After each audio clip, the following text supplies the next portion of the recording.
Se conectó el profe.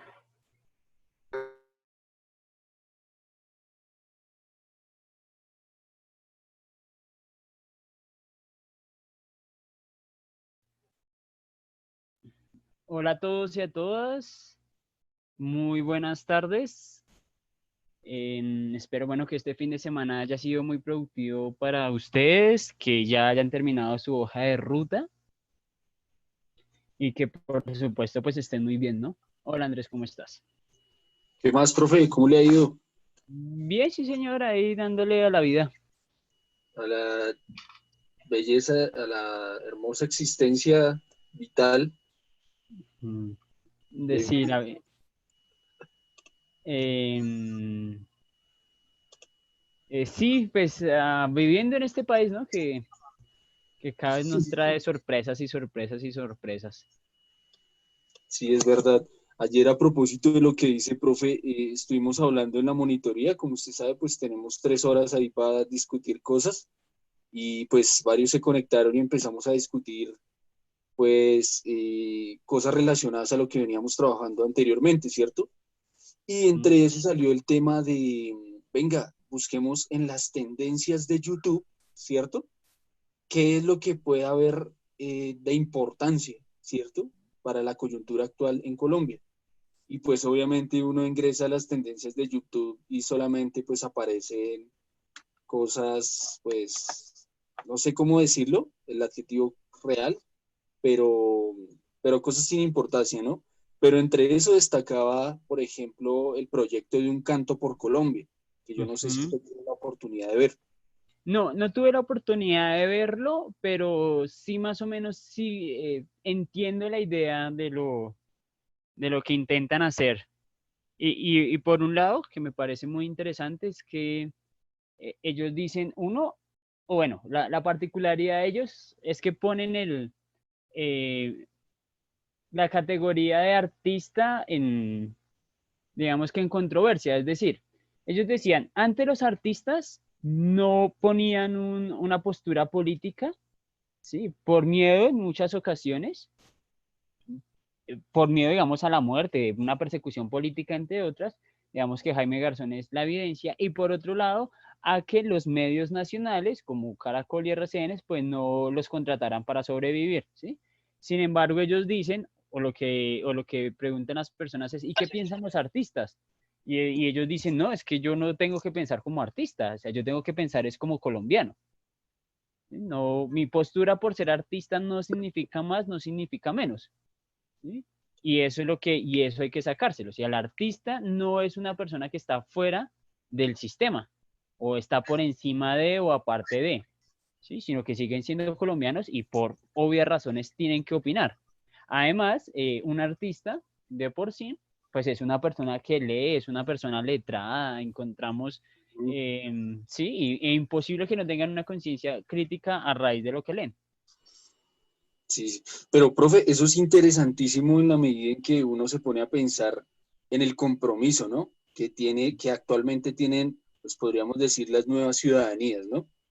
Sí. Eh, y bueno, esto es un concepto muy amplio, pero Mm. yo creo que, pues esto es como un ejercicio interesante, ¿no? Veíamos, por ejemplo, a personalidades como Claudia Bahamón, que muchos la conocen por ser presentadora, pues, ¿cierto?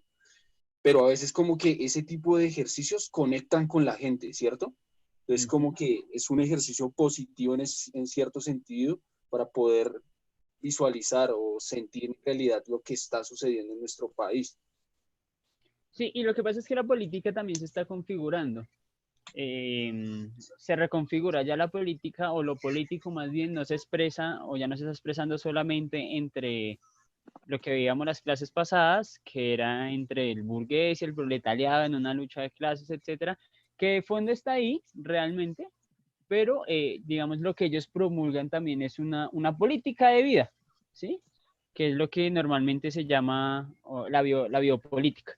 Sí, es una política de vida. Entonces lo que hace Claudia Bamón, no, ella no le mete en ningún escenario la lucha de clases ni nada de ese tipo de cosas, sino que ella dice, pues es que no hay que explotar el medio ambiente, no hay que Sí, y eso es un ejercicio, o sea, ya lo que se está pensando es el ambiente en términos políticos, y eso es una lucha muy válida para lo que vivimos. Hoy, por ejemplo, hizo un sol infernal en Bogotá, infernal, infernal, salí un ratico a comprar unas cosas y yo, no, es increíble, ¿no?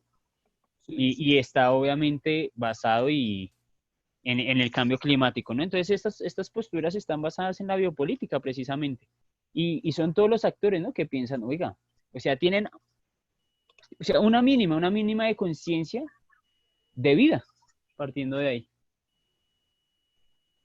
exacto. Mm. Sí, pues, profe, ahí saludamos a los que van ingresando y al parecer, pues, no se han conectado los Mm, deben, esperados. deben estar terminando su hoja de ruta. Exacto. Ujú. Pero bueno, por lo pronto, pues voy a tomarme esos 5 minuticos de siempre, profe, Dale, para dale, dale. pues, avisos coloquiales. Importante, muchachos, recordar pues que no debemos compartir el link en otras redes sociales de ninguna manera. Nuevamente, les pedimos de manera muy atenta de que ustedes no realicen eso. Además de eso, vamos a tener unas estrategias para que eso no vuelva a suceder, porque fue la única y la última vez que nos va a pasar. ¿Listo? Entonces, para que usted pueda participar y pueda habilitar el micrófono y pueda habilitar la cámara, me va a tener que escribir a través del chat un mensaje en donde diga, quiero participar. ¿Listo? Sencillo. Y así como que nos curamos en salud, ¿vale? Por lo pronto, muchachos, vamos a lanzar una encuesta relacionada con el progreso en plataforma, a ver cómo le fue, y con la hoja de ruta, ¿vale? Entonces, para que pueda participar y podamos llegar a ese 100%. Por lo pronto, muchachos, pues para los que se están conectando, renombrarse es un elemento importante del inicio de esta semana, el inicio de las tutorías, y se realiza de manera muy sencilla, ubicando el botón de participantes en la parte inferior y buscando el botón de más cuando nos aparezca esta ventana. Y luego de ello nos va a aparecer, pues por último, esta ventanita en donde vamos a colocar nuestro nombre y apellido completo. ¿Vale? Perfecto. Recordarles, muchachos, que tenemos el espacio de monitoría del próximo módulo que inicia la próxima semana, el 7 de septiembre, y el taller de formación, que sería nuestra última sesión de taller de formación, la cual básicamente pues tiene esta presentación, que es de 9 de la mañana a 12 de la tarde, con el tallerista Jason Pianda, el cual nos va a hablar sobre oratoria y expresión y nos va a colocar algunos ejercicios para que podamos fortalecer esa dimensión tan importante en nuestro proceso. ¿Listo? Por último, muchachos, recordarles que nuestro último plazo es el día de hoy, 1 de septiembre, martes 1 de septiembre, pero si usted no logró desarrollar la hoja de ruta, le pedimos por favor que la envíe antes de las 5 de la tarde del día de mañana, ¿listo? Entonces, no, nada, muchachos, pues la idea es que podamos comenzar con toda la actitud y vamos a dejar esa encuesta para que todos puedan participar. Tenemos hasta ahora 6 participantes de 15. Entonces, es una encuesta obligatoria, entonces los invitamos a que la realicen. Entonces, no sé, profe. Listo, ¿no? Entonces, bueno, también en términos de las reflexiones, pues seguir mirando, ¿no? El préstamo a Bianca, los 337.000 millones de dólares, que uno dice, bueno, no que no había plata, señor presidente, señor ministro, entonces, ¿de dónde salió esa plática? Ah, claro, salió de, mm, del FOPAE, si mal no estoy, y es en los recursos que se encuentran destinados en caso de una emergencia de carácter nacional. Y pues el COVID, si el COVID no es una emergencia nacional, entonces ¿qué es una emergencia? Entonces, pues ellos decían que no había plata, pero wow, resultó plata de algún lado y se la prestó a Bianca, una empresa que ni siquiera es colombiana, que en algún momento fue colombiana, después se vendió, su sede la tiene en Panamá, es decir, ellos pagan impuestos en Panamá, no en Colombia, y pues uno dice, bueno, pero ¿por qué le prestaron esa plata a Bianca? Pues el argumento ellos dicen, no, es que ellos tienen una planta de 14.000 empleados y pues necesitaba salvarse sus empleos. Y uno dice, vea pues, o sea, interesante el argumento, pero las medianas y pequeñas empresas me dan mucho más empleo que esos 14.000 que me da Bianca. Entonces, ¿por qué no salvamos esas empresas por un lado?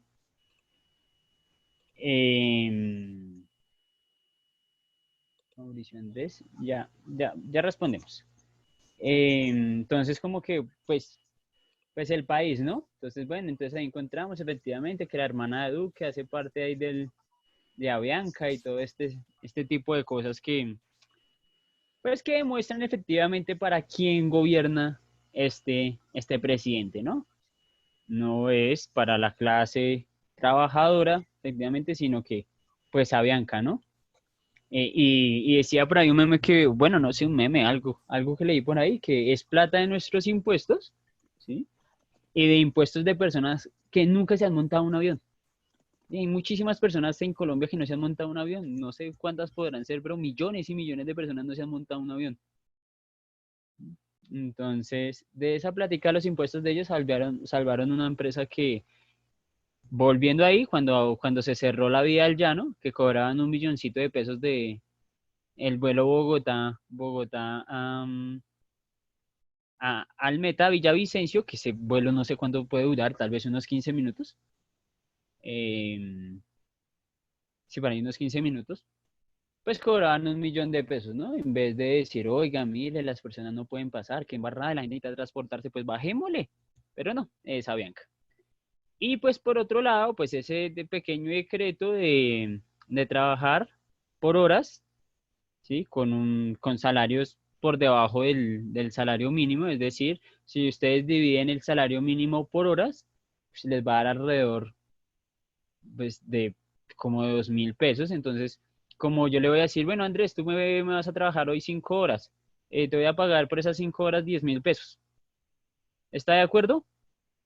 No. Ah, bueno, ahí tengo más hojas de vida. Va a ser la respuesta de esos empleadores. Entonces, se están precarizando, por un lado, la situación laboral de muchas personas, de los jóvenes, de todo el mundo, y nos seguimos preguntando, venga, este señor que decía menos impuestos, más salarios, ¿dónde le quedó ese lema que difundió por todo lado? Es como que triste la realidad colombiana, cada vez más para el barranco, y nada. Entonces, pues bueno, vamos a continuar con la clase el día de ayer. Creo que había como una pregunta. Sí, profe, mientras que nos busques la pregunta, muchachos, los invitamos a llenar la encuesta que tenemos ahorita actual por Zoom, que es vinculada que está vinculada o asociada a la plataforma y a la hoja de ruta. Entonces queremos saber cómo les ha ido con eso, así que, por favor, ¿listo? Pues Mauricio, precisamente habíamos iniciado, él me pregunta, ¿qué opinas de la protesta virtual que realizó el domingo más de 100 artistas? Precisamente iniciamos con esa reflexión con Andrés y pues que a mí particularmente me parece muy interesante porque de alguna u otra forma los artistas llaman y son reconocidos o los siguen porque creen que son muy buenos artistas o los siguen porque son bonitos o los siguen por alguna u otra cosa. Y ellos de alguna manera llaman y eh, manejan opinión pública de alguna u otra manera, ¿sí? Entonces, pues si estas personas que son medianamente conscientes de la realidad del país dicen algo, bueno, perfecto, chévere, y si y que sigan haciendo más paros, ¿no? Además, la mayoría de artistas fueron los que me realizaron la marcha, una marcha, no recuerdo, creo que ya fue en diciembre, si no estoy mal, eh, pues donde hubo muchísima gente, cantaron varias personas y que estuvo bellísima. No sé si fue en diciembre, pero no recuerdo cómo se llamaba la marcha, creo que era por la vida o algo así, no recuerdo.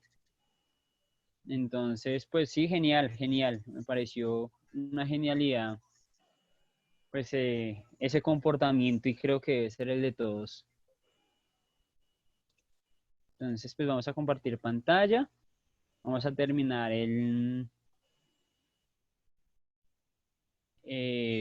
pues lo que estábamos viendo en la clase pasada. Y que era, pues bueno, la formación de las guerrillas, ¿no? Entonces habíamos dicho, por un lado, pues la creación de la guerrilla de las FARC, pues va a partir de la represión por parte del Estado y que se va a fundar a través de una alianza, primero militante en las guerrillas liberales, que va a ser atacado por el Estado y va a mutar en el 64 en lo que conocemos como las FARC, en el 86 FAREP, y en el 2014, que se va a firmar o se va a iniciar los acuerdos en La Habana, y en noviembre del 2016, pues se va a firmar en el Teatro Colón pues la firma de paz, ¿no? Recuerden que ahí habíamos hecho un plebiscito. Ese plebiscito era un plebiscito. ¿Qué es? Es un mecanismo de participación ciudadana en el cual se pone una pregunta cerrada de importancia nacional, y como es cerrada, entonces se responde sí o no.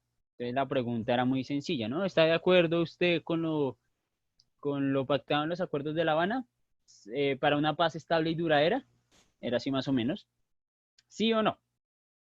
¿Sí? Gracias al del rayoncito rojo.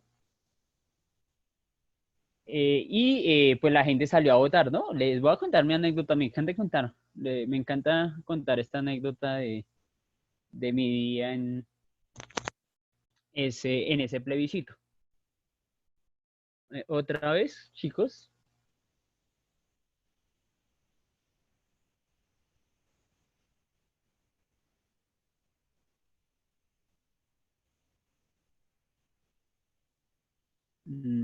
¿Será que vamos a seguir con la misma dinámica? ¿No hay alguna forma de saberlo, Andrés?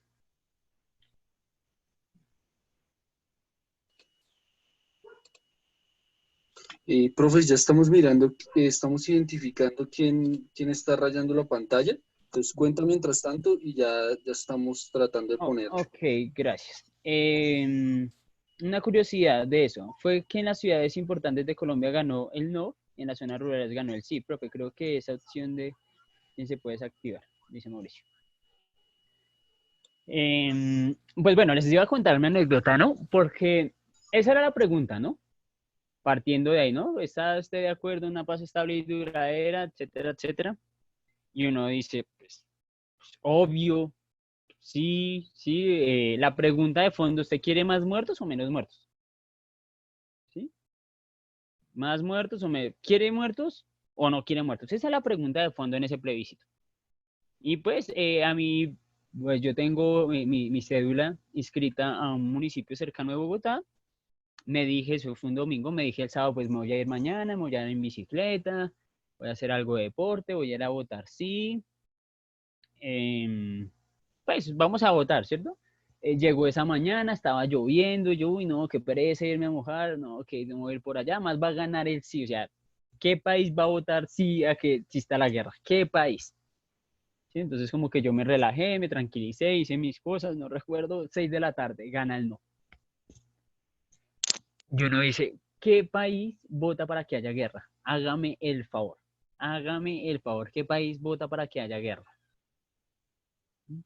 Y es, y fue una vergüenza, eso fue una vergüenza de carácter nacional, internacional, universal y de universos paralelos, porque no puede existir un país que vote por la guerra, es completamente ridículo, pero nosotros ganamos. Obviamente, pues la gente salió a votar, no con la razón, sino con los sentimientos, porque pues el partido de gobierno, en este caso, o sea, el partido de este gobierno, pues hizo una serie de,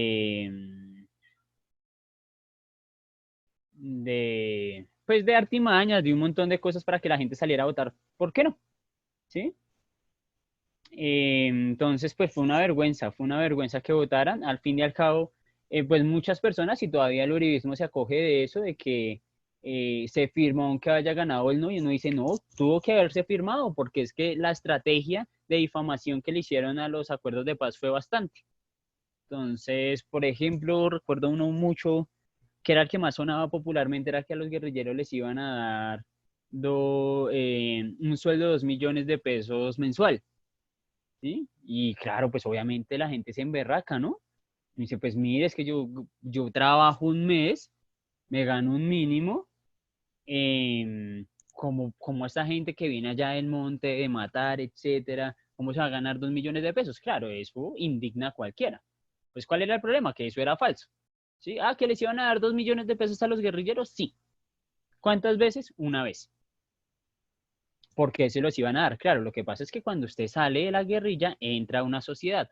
Cuando entra a esa sociedad, pues usted va a la casa de su familia, donde salió, donde usted se va a ir a quedar. Entonces, lo mínimo que tiene que llegar a hacer es comprarse unas mudas de ropa. 2, 3 muditas de ropa, porque recuerden que salen de la selva. Si no, se va a andar con su camuflado siempre por la calle. Entonces, que se compren unas mudas de ropa. No sé, que esa vaina le valga a usted 500.000 pesos. ¿Sí? Tiene que llevar un mercado.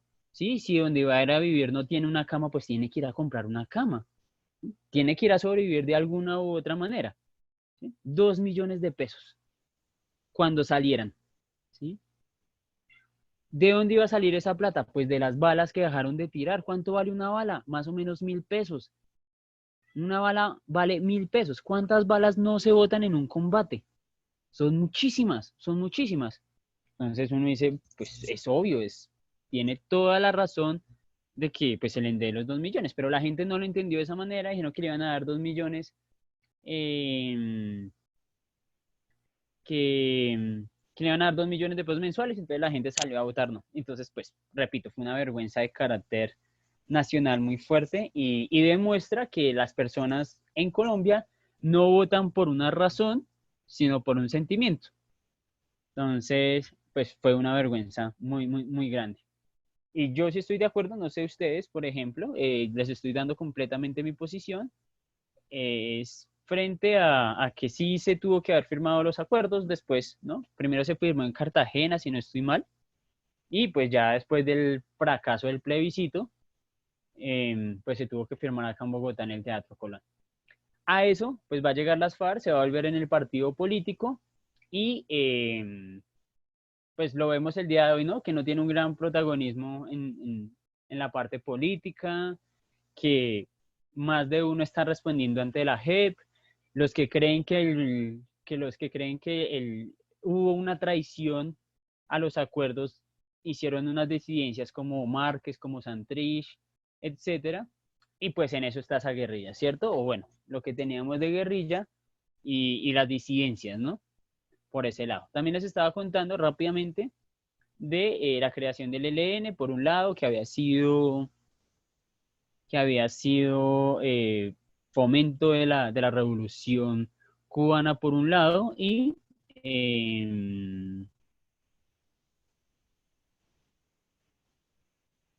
pues que actualmente siguen armas, ¿cierto? Pues, que actualmente siguen armas, ¿cierto? Y pues que va a hacer su aparición en Cimacote, pues íbamos a recordar a este señor que se llama Camilo Torres, que era un sacerdote. Me esperan un momentico chiquitico, no me demoro. Sí, muchachos, mientras el profe Rodolfo viene, es interesante que pues este personaje que fue nominado el cura guerrillero, ¿no? Y pues el cura guerrillero, pues como ustedes saben, perteneció a la guerrilla del ELN, incluso fue su fundador. Pero este cura guerrillero, digamos, como venía diciendo el profe, pues tenía una ideología que nosotros conocemos como teología de la liberación, algo así, ¿cierto, profe? Pues más que eso, o sea, lo que pasa, yo les decía a él, bueno, no recuerdo si les decía la clase pasada, él va a estudiar sociología en Lovaina, en Europa, se va a empapar un poco de lo que es el marxismo, y les comentaba de que el marxismo prácticamente por naturaleza es ateo, ¿sí? Sin embargo, él le va a dar una configuración, él va a decir y va a bajar las palabras concretas de Cristo en la tierra, y es que el mensaje de Cristo en la tierra es amar al prójimo como a sí mismo, ¿sí?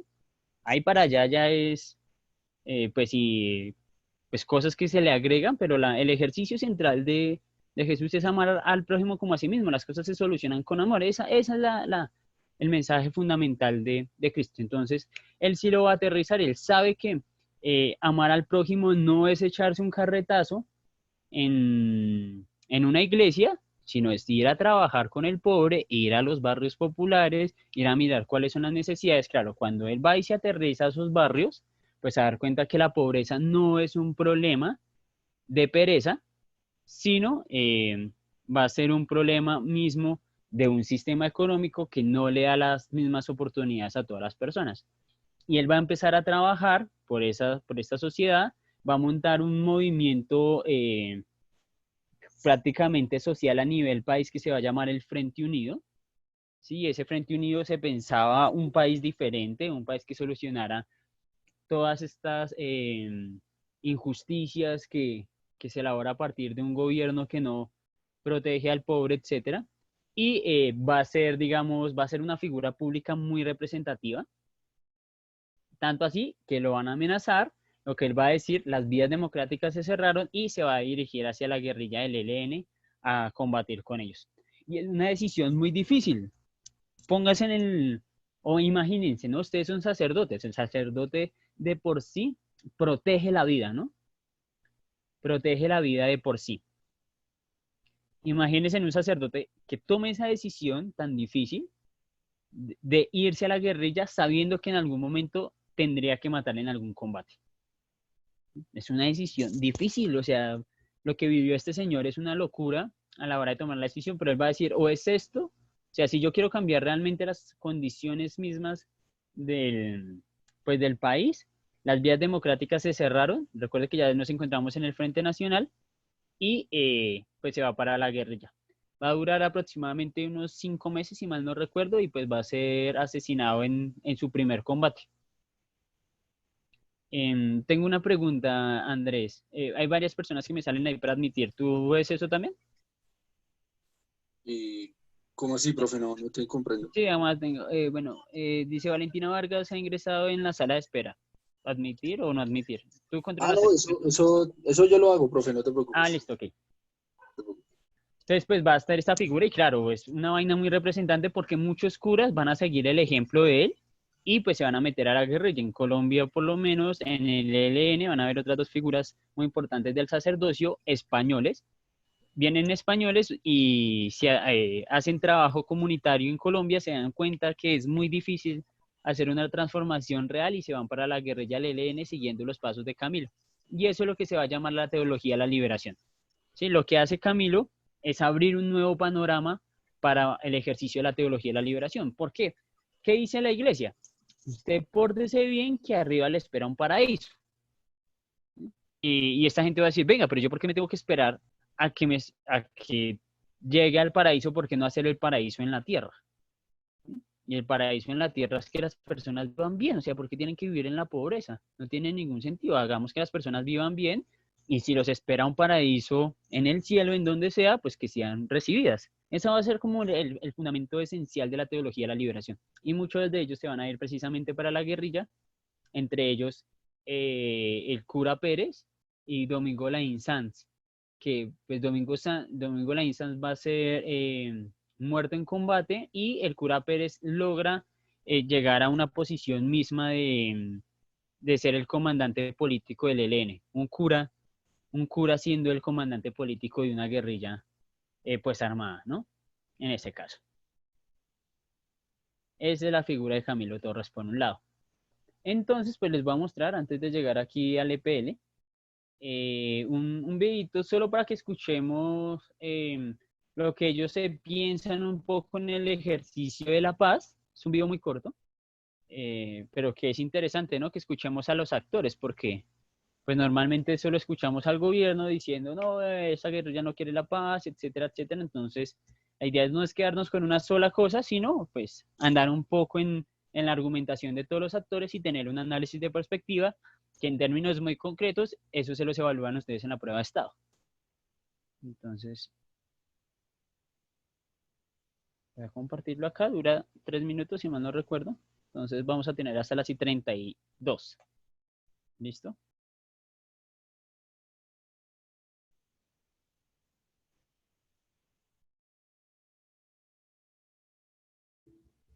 No, mentira, dura 4 minutos, entonces vamos hasta las y 33.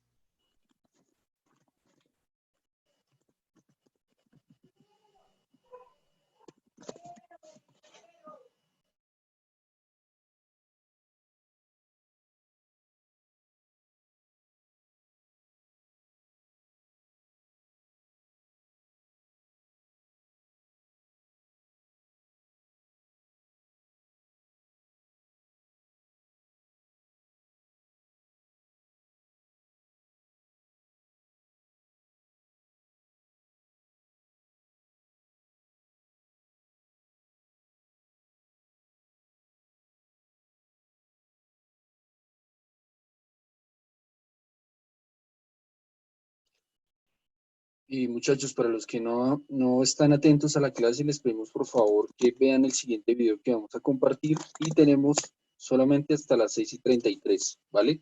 Ahí se los enviamos por el chat.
Bueno, ok, ya. Película.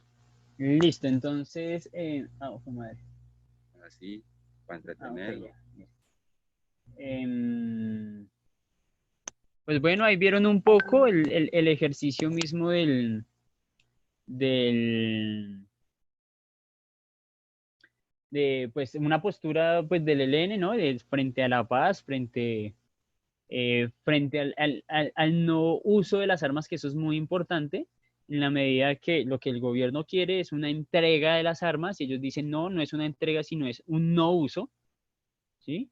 Pero las armas se quedan prácticamente. Eso es una postura de ellos, que digamos no es, pienso yo, ¿no? Digamos, como uno no está inmiscuido pues en esos terrenos militares e ideológicos de las guerrillas, pues pensaría uno que igual en caso de una posible negociación, una entrega sería posible, pero esa negociación tendría que ser tan profunda que tendría prácticamente que cambiar las estructuras sociales, lo que uno pensaría solo evidenciando ideológicamente la guerrilla de las FARC. Ahora bien, yo suelo romantizar un poco el ejercicio mismo de la guerrilla en mis explicaciones, pero no hay que olvidarnos pues que han tenido unos errores fuertes, ¿no? Entonces, algunos errores de carácter militar, por ejemplo, el de Bojayá de las FARC, el de Machuca del ELN, los nexos del narcotráfico de las FARC son innegables, en el ELN no tanto, por ejemplo, y han cometido errores, eso uno no lo puede negar, ¿sí? Eso uno no lo puede negar, que han cometido errores, pero sí vale notar, y es que la presencia de las guerrillas en los territorios surgen a raíz de un abandono estatal, y al no haber un Estado en muchas zonas de Colombia, ellos van a ser Estado. Ellos van a decir cómo se maneja la sociedad, cuál va a ser regulan la economía, generan un montón de patrones sociales de, de organizativos en esas regiones, y pues muchos chicos que o van a nacer de una familia guerrillera o van a nacer en una zona de difícil acceso estatal, es decir, económico, de inversión social, etcétera, pues no va a tener más opción que meterse a la guerrilla u otra organización de carácter delincuencial. Entonces, ¿qué hace un niño de 14 años que ve que su mamá o su papá tuvo 8 hijos y que no alcanza la comida para todos? Y pues que está la opción de irse a la guerrilla, sería una boca menos para ellos, y eso es importante, significa menos, y saber que de pronto allá puede haber una vida, ¿sí? O por lo menos alimentación, parte de ahí. Paola dice, el ELN incluye el uso de la lucha armada para denunciar y promover la solución de las necesidades sociales de la población frente a la explotación nacional e internacional. Pretende señalar fallos e injusticias dentro de un régimen democrático. Sí, por un lado, yo había visto algo por acá. Su objetivo principal de la lucha armada era instalar un Estado comunista, mientras que el ELN se define esencialmente como un grupo político armado compuesto por intelectuales. Sí, digamos que eso es en los inicios, ¿no? Entonces, como partiendo de ahí, va a ser, este es el ELN, muy rápidamente, muy someramente, hay muchos documentales en YouTube para que miren, observen, empápense, no coman cuento de los medios tradicionales, vean las otras opiniones y concluyan ustedes, ¿sí? Son buenos, son malos, qué están haciendo mal, qué están haciendo bien, es legítima la lucha guerrillera en los momentos, en estos momentos y en el siglo XXI, ¿sí? Hay que hacerse esas preguntas por ese lado. Profe, tenemos ahí una participación de Marisol, entonces le damos la palabra. Ah, dale, Marisol. Muy buenas tardes para todos. Hola, Marisol, ¿cómo estás? Bien, pues ahí me gustaría como compartir mi opinión, una opinión al respecto del tema que estamos tratando ahorita. Por favor. Que si nos fijamos, vivimos en la misma situación en busca de oportunidades desde que partimos del proceso del Bogotazo. Toda la vida han habido líderes que se han levantado en contra del gobierno, por decirlo así, del gobierno oligarca que siempre hemos tenido. Y digamos que la motivación inicial es mejorar la calidad de vida del pueblo más débil y del pueblo más sometido. Pero en el transcurso de estos procesos, todo termina cambiando y cada una de estas fuerzas terminan tomando su propia ideología y sus propias conveniencias. De ahí que siempre el pueblo que es el más sometido, el pueblo más indefenso, es el que queda en la mitad dentro del gobierno y dentro de los grupos que se levantan. Desafortunadamente, existieron líderes que sí querían hacer cosas muy positivas hacia el pueblo más indefenso, hacia los pobres, pero desafortunadamente la misma oligarquía los ha desaparecido. En este momento, desgraciadamente, no nos ha surgido un nuevo líder como los que tuvimos hace unos años atrás. Y esto lo aprovechan también, tanto el gobierno, porque finalmente ellos simplemente cubren su propia condición social. Y en este momento, pues si hablamos de los grupos armados, ellos ya están entrados en sus propias ideologías también, que de una u otra forma ya se salieron del contexto del real motivo del por qué se levantaron todos estos grupos, ¿no? Sí. Pues digamos que no tan de acuerdo en la medida de, pues que no sé qué tanto hayan cambiado los ideales. Lo que sí estoy de acuerdo contigo es que la permanencia en estos grupos y que digamos que la guerra ha sido tan larga, sí suele corromperse algunas cosas. Entonces esos ideales iniciales se vuelven un poco más difíciles, ¿sí? De manejar. Sobre todo en esas organizaciones, para manejar un ejército se necesita mucho dinero, mucho dinero, Sí, esta vaina es alimentación, armas, municiones, uniformes, eso se necesita de mucho dinero. Y cuando hay mucho dinero, la tentación empieza a ser un factor importante en estas guerrillas, ¿no? Entonces Pero nosotros, ahí es donde, profe, ahí es donde, a ese punto es que voy, ahí es donde todo se pierde, todo el buen sí, trabajo se pierde, porque cuando entran a velar y a luchar ya por sus propios intereses, según sus ideologías, que así utilizan la palabra de la ideología a favor del pueblo, eso ya termina siendo una farsa. Igualmente el sí, gobierno, cada vez que pone sus cosas y sus ideologías a favor del pueblo, pues finalmente uno se viene dando cuenta también que no deja de ser una farsa, simplemente buscan sus propios beneficios y los beneficios es para su entorno social, ¿no? Porque finalmente el más desfavorecido, que es el pueblo del común, es el que menos se beneficia y el que siempre está asumiendo la mayoría de las consecuencias en todos los actos que estas personas toman. sí, no, estoy de acuerdo contigo. Em, pero no sé, yo sí quisiera darle más el, la opción de la duda al ejercicio de la guerrilla. Porque bueno, yo me pregunto en este caso, bueno, digamos que los altos mandos que están ahorita en la guerrilla, pues que son prácticamente los que manejan las finanzas, ¿será que ellos sí la disfrutan de la manera como se debe disfrutar una riqueza en esa magnitud? Es decir, tienen yates, tienen piscina, casas quintas, supercarros. Sí, uno diría, pues no los tienen porque pues son perseguidos, están siempre huyendo de X lugar a otro lugar, pensaría uno, y pues no tienen esa facilidad. Entonces uno dice, bueno, ¿para qué tienen tanta plata si no la pueden disfrutar de la manera capitalista? Sería el asunto, ¿no? Que ese sería como el narcotraficante, ¿no? Tengo mucha plata, mujeres, helicópteros, carros, no sé qué, ¿sí? Esta gente no lo puede hacer. Entonces uno dice, bueno, ¿será que aún siguen? Yo lo pongo es que el ejercicio mismo de la corrupción de que me produce el dinero, de tener dinero es para gastármelo, ¿sí? Entonces eso es lo que a mí me surge en la duda, ¿sí? Que tocaría ir mucho más a fondo, efectivamente, porque uno podría aseverar lo que tú dices, porque bueno, ya que pasó esos ideales lindos con los que iniciaron, ¿sí? Ahorita dónde están expuestos, dónde se ven. ¿Mm?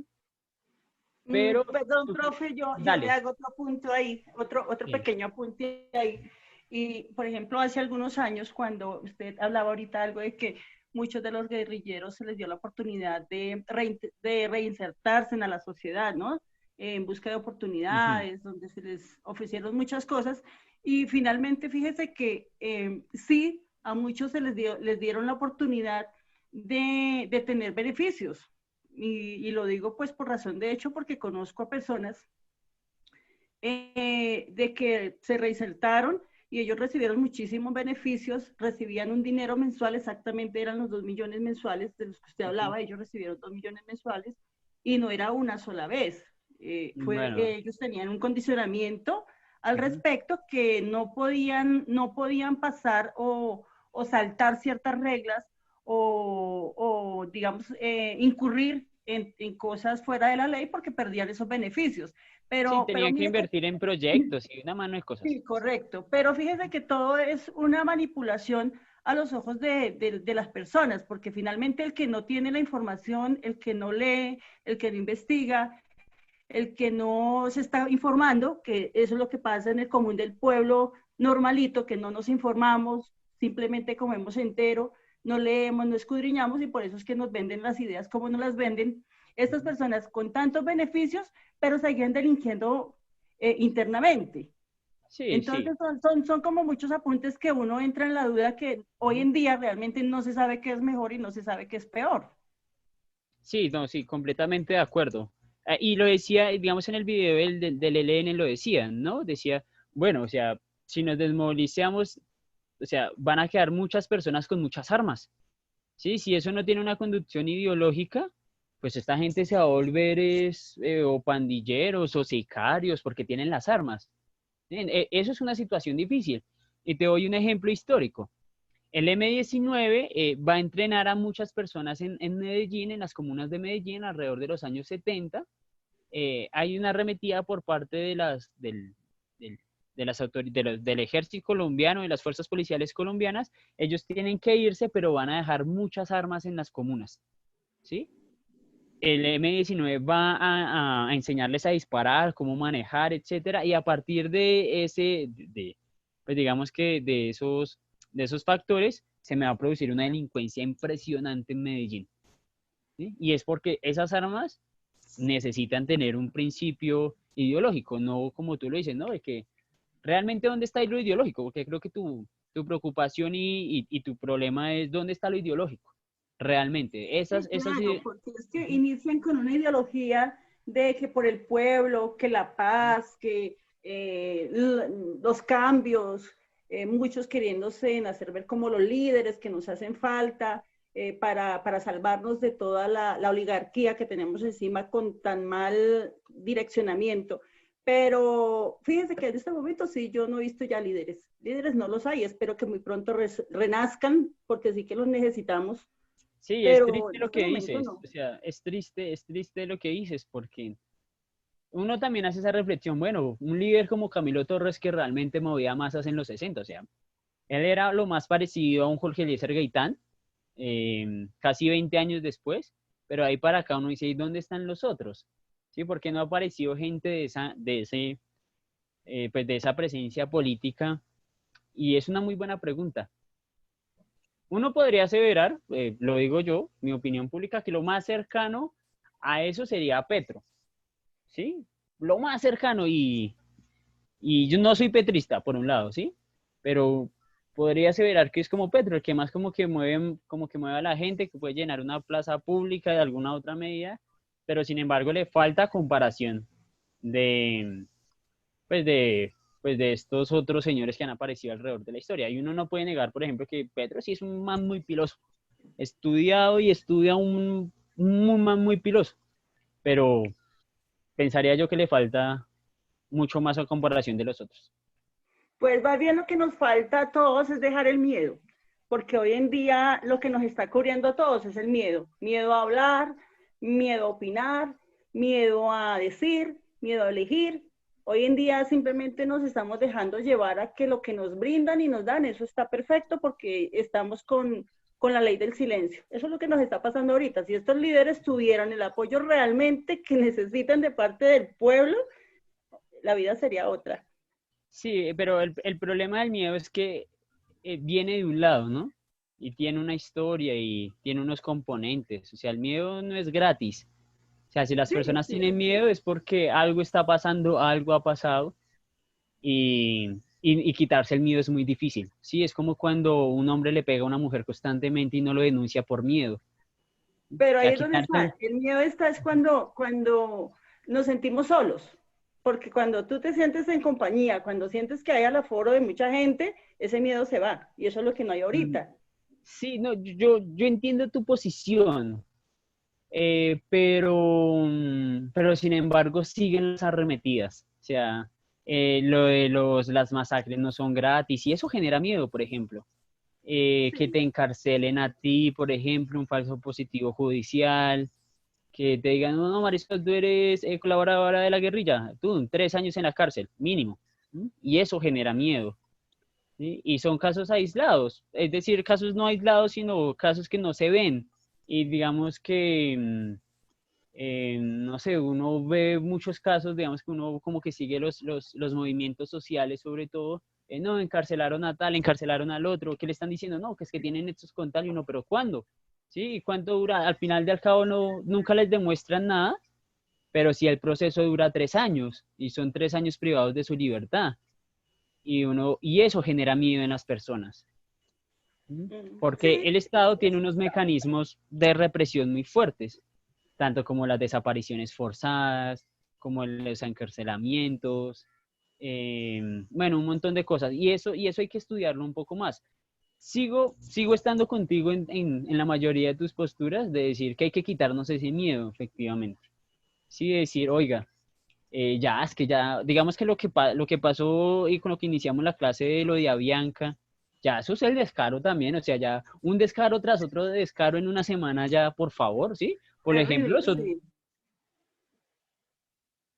los otros presidentes, bueno, un mes, otro mes, un descaro por mes, pero es que esto ya son 2 descaros por semana, ya no tiene ningún sentido. Y bueno, en fin, Mauricio, completamente de acuerdo, gracias por tu participación y tu opinión pues... A usted, profe, gracias por permitirme participar. No, a ti por nutrir la clase. De esto se trata la clase de ciencias sociales, de que cada persona muestre su opinión, de que tengamos una discusión y una escucha sobre todo. Entonces, Profe, muchísimas gracias, señor. a propósito de lo que nos dices y la discusión que venimos teniendo, Mauricio nos aporta y nos dice, pero no siempre es por miedo, muchos casos es por desinterés o por falta de conocimiento acerca de la situación del país, lo que genera que la gente no se anime a participar o participe sin saber, siguiendo razones y motivos falsos. Sí, Marisol decía algo que te iba a controvertir un poquito y era falta de información. No, la información está, ¿sí? La información está, la encontramos en redes, la encontramos en un montón de lados. El problema es lo que tú decías después de esa afirmación, era que nos falta es leer y tener más conciencia, ¿sí?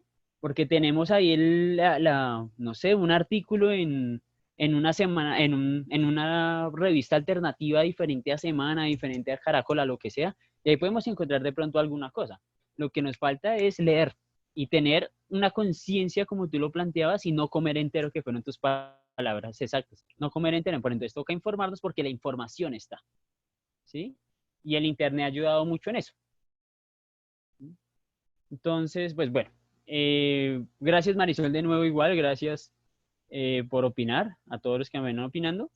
Para acabar rápidamente la clase, entonces pues vamos a tener otro ejército que van a hacer en el 67, él va a tener una descendencia mucho más maoísta, recuerden cuando veíamos la Revolución China, va a tener ese tipo de componentes, y pues va a ser presencia, no es una guerrilla muy fuerte en términos de lo nacional, digamos que va a ser regional, va a tener unos frentes muy, muy fuertes en lo que va a ser por un lado el Cauca, muy incipientes, va a ser muy fuerte en Córdoba, va a ser fuerte en norte en Santander, pero se van a desmovilizar en el 90 con las negociaciones de paz de Belisario y van a formar parte de esa nueva constituyente de 1991, ¿cierto?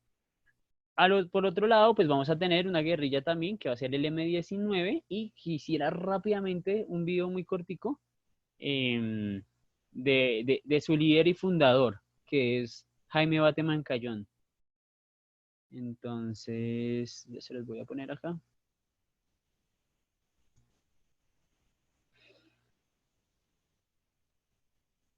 Que digamos que les he olvidado por la historia. Entonces, este va a durar 3 minuticos. Tenemos hasta las 56, ¿listo? Ah, no, mentiras, dura 2 minutos, a las 55.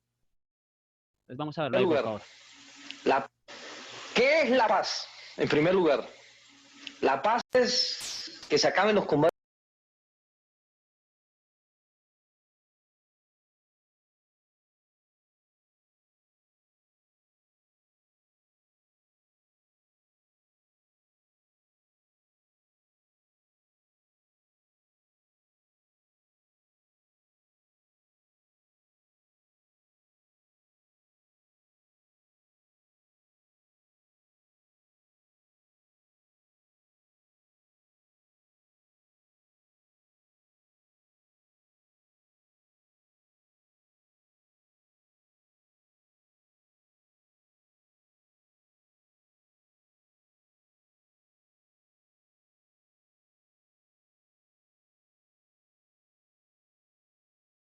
Guerrillero es la vanguardia de la protesta en el país, pero el movimiento guerrillero del pueblo. Enviaste el mismo link del video pasado. Disculpen, Nambarré, entonces. Profe, nos quedan solamente 2 minuticos, entonces... No, yo creo que con o bueno, no, les dejo el video para la próxima clase. Igual es muy, muy cortico, Nambarré. O lo puedes enviar y que ahorita lo vean. Bueno, que lo vean. Eso, exactamente. Entonces, lo que ahí creo que este ya es, que barra, lo copié mal. Sí, este sí es. Entonces, el que van a ver es Jaime Bate Mancayón, es el creador del M-19. Y bueno, ¿qué es el M-19 rápidamente? Una guerrilla de carácter urbano. A mí particularmente me gusta porque ellos utilizaron un ejercicio pedagógico distinto al resto. El ELN y las FARC van a ser más campesinas, se van a manejar más en la ruralidad, pero ellos sí van a hacer un ejercicio urbano muy interesante y van a hacer unos golpes militares pues bastante fuertes, entre ellos pues el